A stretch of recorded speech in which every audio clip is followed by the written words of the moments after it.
पशुपति व्रत को समझ लेना। कई माताएं गलती करती हैं, कई माताएं व्रत को नए नए तरह से करती हैं। कोई कुछ बताता है, कोई कुछ बताता है, कोई कुछ बताता है। उस व्रत को आप समझ लीजिए, पशुपति व्रत। पशुपति व्रत 5 सोमवार का होता है। कितने सोमवार होते हैं अच्छे से समझ लेना। 5 सोमवार का व्रत है। आज अष्टमी का दिन आप लोग अच्छे से समझ लोगे तो आपको फिर कोई ये नहीं होगा कि मैंने व्रत करा और मेरा काम क्यों नहीं हुआ। उसमें अपने को अपनी गलती छांटना है कि गलती कहाँ हो गई। पशुपति व्रत 5 सोमवार का होता है।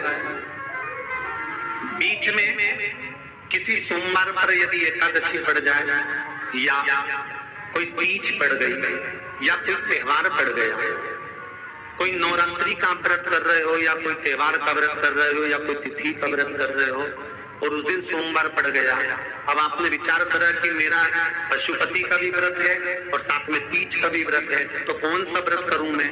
तो उस समय पर आपको पशुपति व्रत छोड़ देना चाहिए। फिर आप तीज का व्रत कर लो या चतुर्थी का करती हो तो चतुर्थी का करो, छठ का करती हो तो छठ का करो, नवरात्र के व्रत करती हो तो नवरात्र के व्रत। 5 व्रत पशुपति होते। व्रत करने के लिए जब आप निश्चित करें कि मुझे इस सोमवार से पशुपतिनाथ के व्रत करना है, जीजियों भाइयों ध्यान रखना, उस दिन सुबह स्नान करने के बाद में बड़े प्रेम से पूजन की थाली लगा लो। उसमें चंदन, अबीर, गुलाल, जो भी आप रखना चाहें, रौली, चावल, मौली, जनेऊ, पंचामृत, चाहो तो अलग अलग ले जाओ, चाहो तो एक साथ मिला कर ले जाओ। भगवान शंकर की पूजन करो सुबह के समय पर और शिव जी का पूजन कर कर आराधना कर कर भगवान शंकर से प्रार्थना करो, हे शिव जी, हे ओगरदानी, हे त्रिकालदर्शी, हे कैलाशी, अविनाशी, आज से मैंने पशुपति व्रत प्रारंभ करे। बाबा मेरा ये व्रत इस कार्य के लिए मैं कर रही हूँ, आप स्वीकार करना। बाबा को निवेदन करना। पूजन का सामान थाली में उतना लेकर जाना कि सुबह भी काम आ जाए और शाम को भी काम आ जाए। अलग से पूजन का साहित्य हमें शाम को अलग से नहीं रखना। थाली में उतना ही रख के ले जाओ जितना सुबह भी काम आए और शाम को भी काम आए। बाबा को निवेदन कर कर पूजा की थाली वापस ले आओ। शाम के समय पर घर में मीठा बनाओ, 6 दिए रखो थाली के अंदर घी के, और दिए रखकर मीठा ले जाकर मंदिर में पूजन करो। शाम को स्नान कराने की जरूरत नहीं, पंचामृत स्नान की जरूरत नहीं है। शाम को तो केवल जल का छींटा दे दो, पंचामृत का छींटा दे दो, बाबा की पूजन करो। पूजन कर कर प्रसाद के पहले 3 हिस्से करने के बाद फिर आप दिया लगाइए। फिर बाबा को कितने दिए लगाना है, जम के बोलो, 5 दिए लगाना है आपको शंकर भगवान। 5 दिए लगाइए, एक दिया जलाते जाएं और शंकर भगवान से पहले सोमवार को दिया जलाते समय अपने हृदय की बात कहते जाएं। 5 दिए पूरे हो जाएं। छठा दिया जलाना नहीं है, उसको थाली में वापस रख दें। दिए को थाली से नीचे उतारना जरूर। कौन से दिए को जम के बोलो, छठे दिए को मंदिर में उतारना जरूर और फिर वापस थाली में रख लेना है। प्रसाद 2 हिस्से मंदिर में छोड़ना है, एक हिस्सा थाली में रख के ले आना है।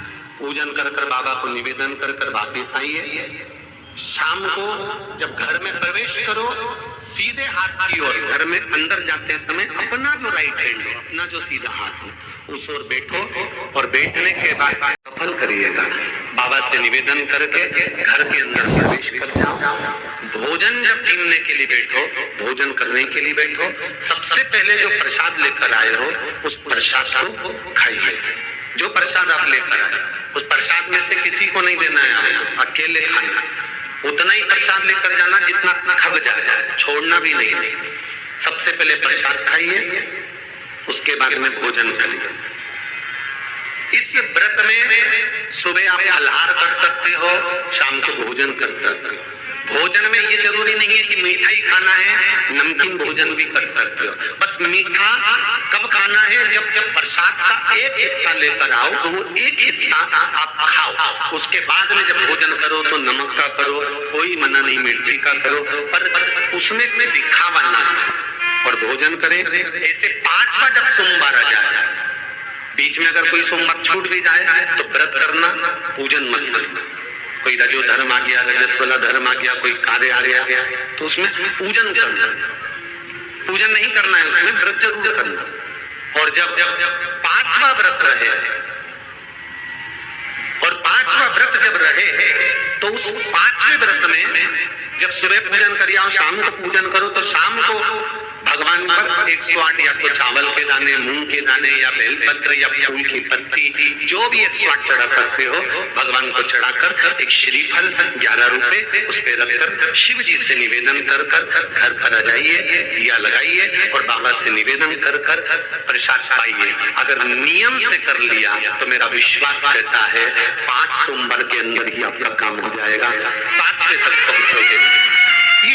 श्री शिवाय नमोस्तुभ्यम। हमारे गुरुजी ने बहुत ही सरल तरीके से पशुपतिनाथ की पूरी संपूर्ण विधि बताई है। तो यदि आप सभी लोगों को वीडियो अच्छी लगी हो तो लाइक ज़रूर करिएगा, चैनल को सब्सक्राइब करके कमेंट में जय पशुपतिनाथ अवश्य लिखिएगा। ओम नमः शिवाय, जय श्री राम।